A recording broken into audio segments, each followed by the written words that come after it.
بسم اللہ الرحمن الرحیم ایاک نعبد و ایاک نستعین۔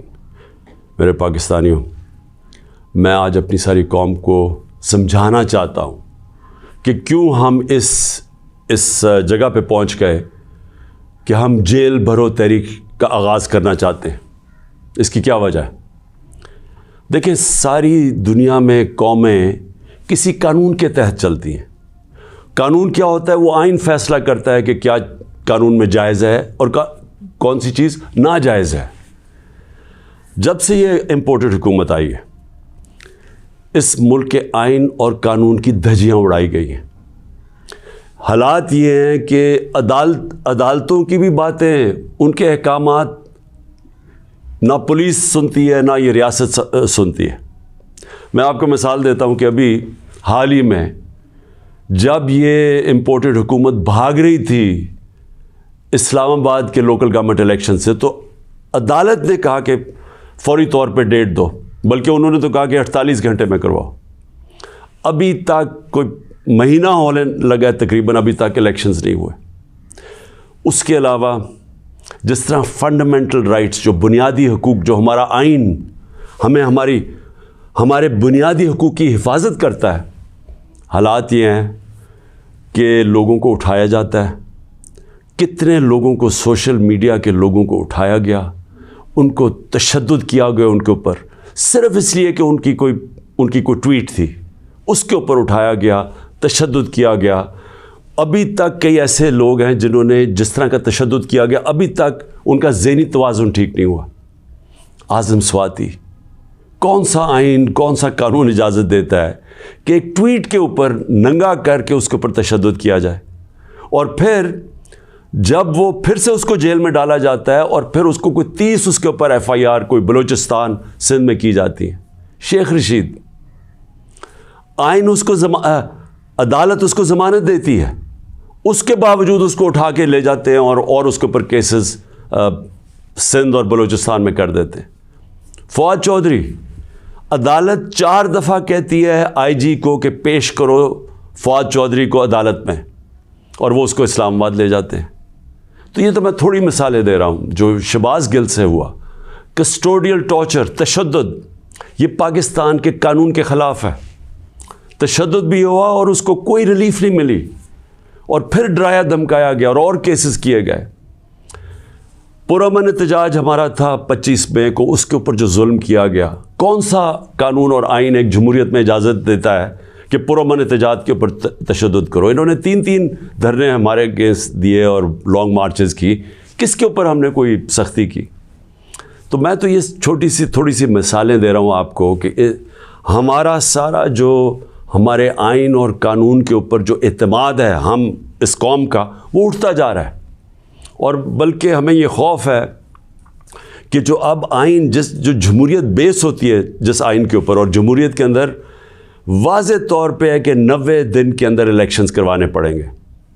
ہم نے اپنی 2 حکومتیں پنجاب اور سندھ میں کیوں گرائیں؟ گرائیں کیا ڈیزالو کی؟ خود کوئی ایسے نہیں کرتا۔ ہم نے صرف آئین کو سامنے رکھ کے کی کہ ہمیں جب پتہ تھا کہ 90 دن کے علاوہ آپ آگے نہیں جا سکتے، تو ہم نے اس کو سامنے رکھ کے الیکشنز کی طرف گئے، اس لیے کہ ملک ایک بہت بڑے بحران کا شکار ہے، ایک پولیٹیکل انسٹیبلٹی کا شکار ہے، اور جب تک اس ملک میں سیاسی استحکام نہیں آتا، ہماری معیشت نہیں ٹھیک ہونے لگی۔ تو ہم نے قربانیاں دی 2 گورنمنٹس کی، جو تقریباً 66% پاکستان ہے، صرف اس لیے کہ آئین 90 دن میں الیکشن کرواتا ہے۔ ابھی تک کتنے دن ہو گئے ہیں؟ 20-25 دن ہو گئے ہیں، ابھی تک کوئی ڈیٹ نہیں ملی۔ دونوں الیکشن کمیشن اور یہ جو 2 حکومتیں، جو 2 گورنرز ہیں، انہوں نے ڈیٹس نہیں ابھی تک دی، اور یہ سیدھی پاکستان کے آئین کی وائلیشن ہے۔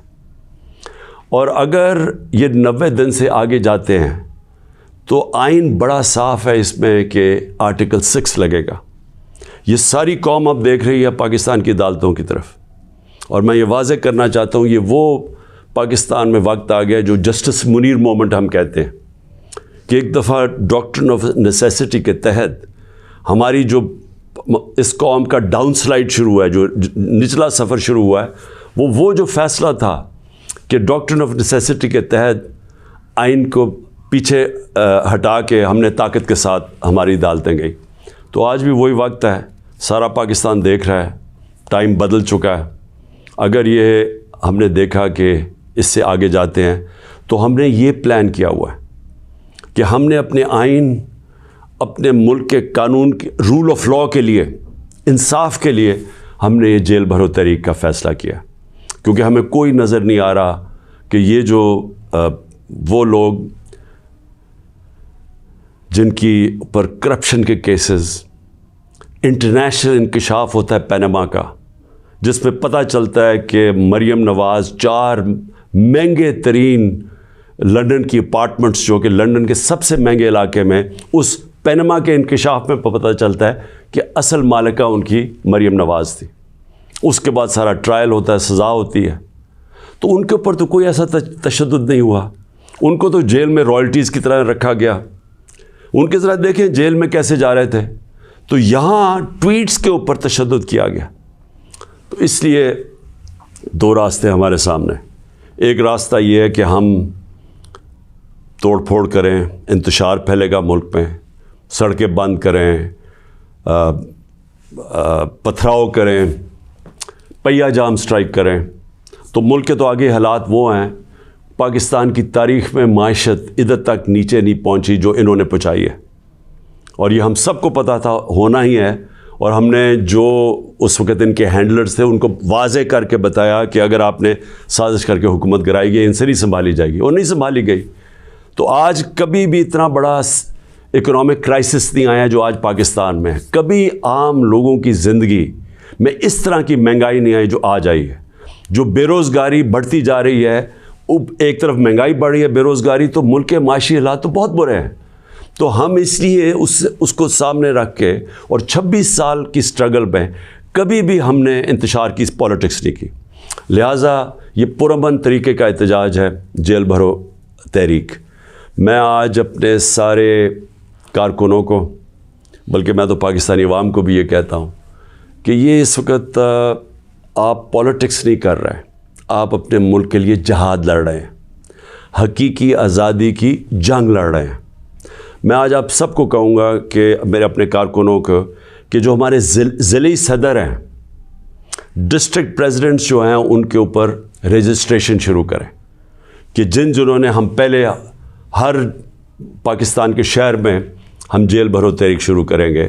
تو پہلے میں چاہتا ہوں کہ والنٹیئرز اپنی رجسٹریشن کریں, اور اس کے بعد میں پھر آپ کو ڈیٹ دوں گا کس دن ہم نے جیل بھرو تحریک کا آغاز کرنا ہے, اور اس کی چند دنوں کے اندر ہوگی. اور اس لیے میں چاہتا ہوں کہ جلدی جلدی آپ اپنی آپ جو رضاکار ہیں وہ سامنے آئیں.